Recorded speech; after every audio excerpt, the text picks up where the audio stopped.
करोड़ों अरबों सितारों के दरमियान जमीन की भी तश्कील हुई जब अल्लाह ने कहा कुन फेकुन, हो जा, और हो गया।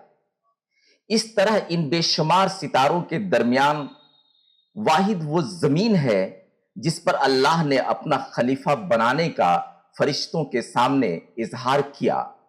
इन्नी जाएलुन फिल अर्दे खलीफाहुन, मैं जमीन में अपना नायब बनाने वाला हूं। यानी जमीन अपने इब्तिदाई मरहले ही में जिंदगी को सींचने के लिए पूरी तरह से तैयार थी। हर तरह के अनासिर जो इंसान की जरूरत थी इसके वजूद में पनप रहा था। जमीन का चर्चा आसमानों से परे फरिश्तों की जुबान पर हो रहा था। हजारों हजार साल बाद आदम की तख्लीक हुई, मां हव्वा को वजूद में लाया गया। जन्नत की कहानी से लेकर उनके जमीन तक आने की दास्तान अगरचा तवील है मगर दिलचस्प भी है। इस तरह जमीन पर इंसान की कहानी की इब्तिदा होती है। This myth completely rejects Charles Darwin's theory of evolution.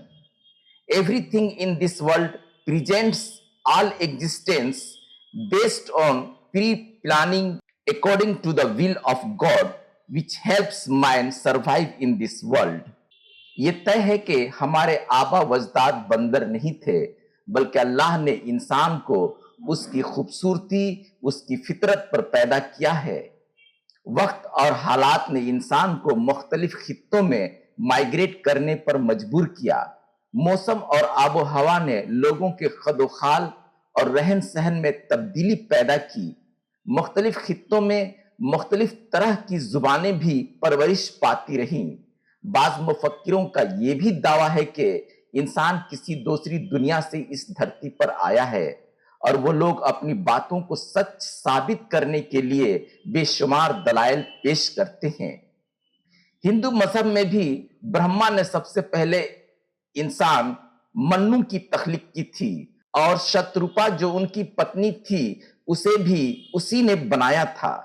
इस तरह हम देखते हैं कि दुनिया के बेशतर मज़ाहब इस नुक्ते नजर पर एक ही राय रखते हैं, न हम किसी और दुनिया से आए थे और न ही हमने अर्तकाई सफर को तय किया है। हम जो हजारों बरस पहले थे वही आज भी हैं। But atheists believe that our creation is the cause of natural phenomena. There is no God who created the entire universe according to his will. We are born naturally and one day we die naturally like other living beings. हम खुदा की जात पर यकीन रखते हैं, उसके फरिश्ते और उसके भेजे हुए पैगंबरों पर भी हमारा ईमान कामिल है और हम इस बात पर भी यकीन रखते हैं कि एक दिन पूरी कायनात खुदा के हुक्म से खुर्द बुर्द हो जाएगी।